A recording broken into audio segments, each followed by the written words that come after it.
My boyfriend surprised my deaf brother by learning ASL to communicate with him, but my friends think it's a red flag, and I'm starting to wonder if they're right. I, 21F, met John, 22M, in a college class last semester. He's an overall great guy, and he's very respectful and kind. He also has a great sense of humor, and we have lots of similar interests. We've been friends since then, and we've started dating this July. He's the first person I've ever dated in my life. Last September, he met my family when I visited home for my brother's birthday. My brother, Trev, 19M, has been deaf since birth, so my whole family communicates with him either through sign language, Trev's lip reading, but we still just sign his reflex, or through text. During our small celebration at home, it was clear that my parents liked John. He was very charming, funny, and respectful. He even tried to connect with Trev by typing some of his jokes for Trev to read, although my brother could lip read as well. Whenever John would tell a story, either I or my parents would sign for Trev. My parents said that they're happy that I found a sweet and caring guy in John. Of course, I'm glad to hear this. Before we went back, John and Trev had a quick Call of Duty gaming session. For someone with Trev's condition, he is a really talkative guy lol. He's very expressive and likes to communicate a lot, especially when gaming. Of course, he couldn't outright trash talk, but he does the closest thing with his hands. So, there we were at Trev's room, with John and Trev playing while I was translating for them. I was laughing way too hard because Trev was trying his best to trash talk John, like saying he's weak and trying to say all these expletives, but I'm trying my best to tone it down for John.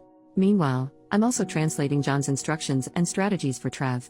Also, because this was the first time John met my family, he was saying all these praises to Trev like good job or we can do it better next time, although I know that deep inside, he also wants to trash talk my brother.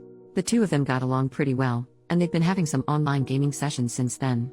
2 weeks ago, John visited home along with me again for my mom's birthday. There, he surprised everyone, including me, by communicating with Trev through ASL. John was still at the alphabets, some basic words, and some rehearsed phrases, but we were all delighted that he even made the effort. Trev's face lit up, and I've never seen him happier having a new long-term friend with low communication barriers. Apparently, John had been watching some YouTube tutorials and got a free subscription to learn ASL. The two of them had a gaming session again, and this time, John and Trev could communicate more directly. Of course, it was still kinda slow and I still had to do some translating. Imagine trying to baby talk to a grown man or talking to a caveman with choppy sentences lol, but I could tell Trev was having a great time. They also got more comfortable with each other with more explicit trash talking, which I didn't tone down this time. John had been religiously learning ASL since then, and he's making a lot of progress. I was so happy with this, so I told my close friend group from high school. However, most of my friends, especially my closest guy friend, told me that what John was doing was a red flag because it could be a form of obsession and emotional manipulation. He also said it was creepy because John's becoming too attached to my family when we've only been dating about 5 months. He also said that John might only be doing it so he could get laid or something. I know there's some validity to what my friends said, but I'm not really convinced. John has been a wonderful and sincere guy the entire time, and I know it's naive to say this because he's my first ever relationship, but I can see this becoming long-term. Yes, we haven't hooked up yet because I told him I wasn't ready yet, and he never pressured me to do it. However, is his behavior something I should really be concerned about? Again, I don't have any experience with dating and relationships, so I don't know if this is something that's truly concerning. My friends are pushing for me to break up with John, but I'm not sure. How do I proceed with this?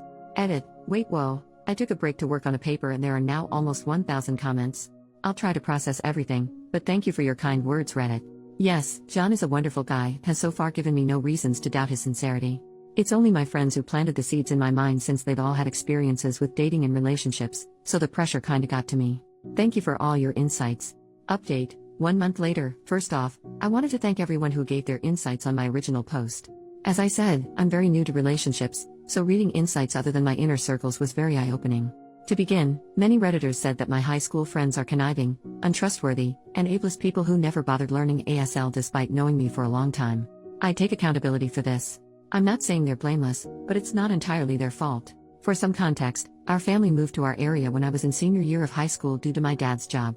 The friend group, 2 guys and 2 girls before I joined, was already tight when I came in. They then took me in after we got grouped together for a school project, and they've been with me ever since. We've been friends for about 4 years now. They're not exactly saints, but they helped me survive my senior year in one piece. They are fun to hang out with, and they were the support I needed when I was struggling. Also, during that time, my brother was having an especially hard time adjusting because of his disability, so my friends never really saw Trev a lot. To be clear, I was never ashamed of Trev. It's just that whenever my friends came over, he either locked himself in his room or was in a different area with his tutor and never really interacted with us. Whenever he does come out, he's really shy and awkward, so my friends mostly just get glimpses of him. By the time Trev became more comfortable in our area and found his own circle, my friends and I had already graduated from high school and don't really hang out regularly anymore.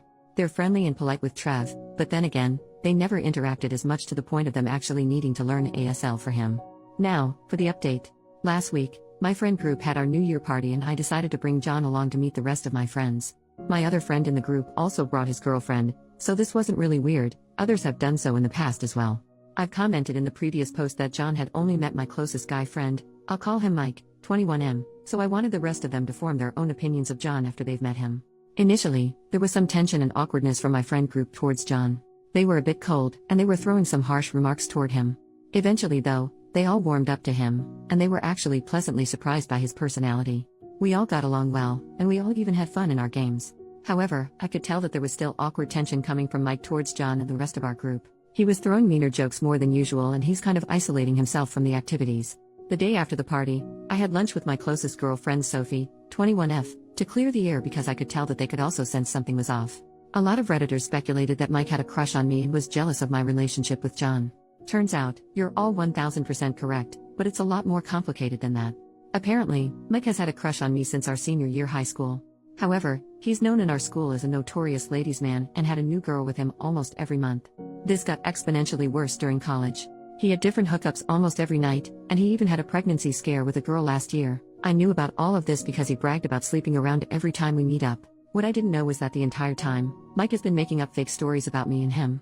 Sophie told me that apparently, Mike and I had a pact that if we were still both single when we're 30, we'd marry each other. Also, he told our friend group that we hooked up after graduation and that he took my V card then, so he's my special person, whatever that means. He also told them that we've been secretly hooking up consistently throughout college. For context, Mike and I go to different universities that are just about 30 minutes apart. Lastly, Mike told them that I said I'm in love with him. He told our friends not to tell me anything so I don't get embarrassed or upset since I have this image of being somewhat of a prude. Mike also told our friend group that when he met John, he thought that John is a total jerk who has been manipulating me and taking advantage of my innocence and naivete. He said that John had been forcing himself into my family and is driving a wedge between me and my friends. Mike also said that after he had lunch with me and John, he tried to convince me to stay away from John because he's not a good influence on me, but John had effectively brainwashed me. This explains why my friend group was already so antagonistic towards John when I told them about him. For the record, none of what Mike said was true. There was no pact, we never hooked up, and I have never been in love with him. After that, Sophie and I asked the rest of our friend group, except Mike, to jump on a FaceTime call with us. They all shared different versions of what Mike told them. There were a lot more, but I disputed everything. We were all collectively shocked about everything that we learned that day. They apologized for their behavior towards me and John, and I told them I understood given all the lies fed to them by Mike. Then, everyone agreed to kick Mike out of the friend group. Sophie suggested that maybe we could have an intervention for Mike first, but I just said that I didn't want anything to do with him anymore. The rest of the group agreed, so we're essentially cutting him off. Sophie said she would still talk to him just to inform him of everything that happened, but I really just wanted to distance myself from him entirely. Now, it's been a week of being Mike-free. Sophie said that when she and our other guy friend talked to Mike, he became extremely defensive, confrontational, and aggressive. He wasn't physically violent, but he called them names, attacked their characters, and made such awful statements about everyone in our friend group that I won't include here anymore. It looks like cutting him off completely was the right call. Now, for some more uplifting updates. After reading everyone's comments in my previous post, there were a lot. I reflected on my relationship with John and my friends. I then talked to my parents for advice, since they have the best relationship I know of. They told me that from what they saw of John when he visited our home and how I spoke of him, it seems like he is a legitimately nice person with pure intentions. It also helps that John and I have been friends for months before we started dating, so I already knew his character even when there was less pretense of him trying to impress me. He's already impressive on his own though lol. I then told John about everything that happened and apologized, fully expecting him to be mad at me for doubting him and his intentions. Instead, he said he understood, because of course it was just natural for me to trust my friends and expect them to have my best interests. He then asked me if there was any point in our relationship when I felt uncomfortable or uneasy around him, and I categorically said no. I told him that he's my safe space, and he has nothing to worry about. He then reassured me that his intentions with me are genuine, and he even said that he sees a future with me, which I reciprocated. Also, John and Trev's friendship is still going strong. Trev has participated in one of John's D&D sessions with his friends, and John and I both acted as the translators. We were delighted to see that most of John's friends already know ASL alphabet. Apparently, they had even included it in the lore of their D&D campaign. Also, Trev had been asking John some tips for working out and getting fit lately since they have the same body type but John is more toned. One of his brothers is a fitness instructor. Also, I met John's family for the first time for their annual get-together. It was super fun. There were games and contests. Also, I wasn't prepared for it, but apparently, since their mom is a theater performer and their dad is a music producer, it was their family tradition to have a talent showcase. They gave me a pass this time, but they told me I should prepare something impressive for next year lol.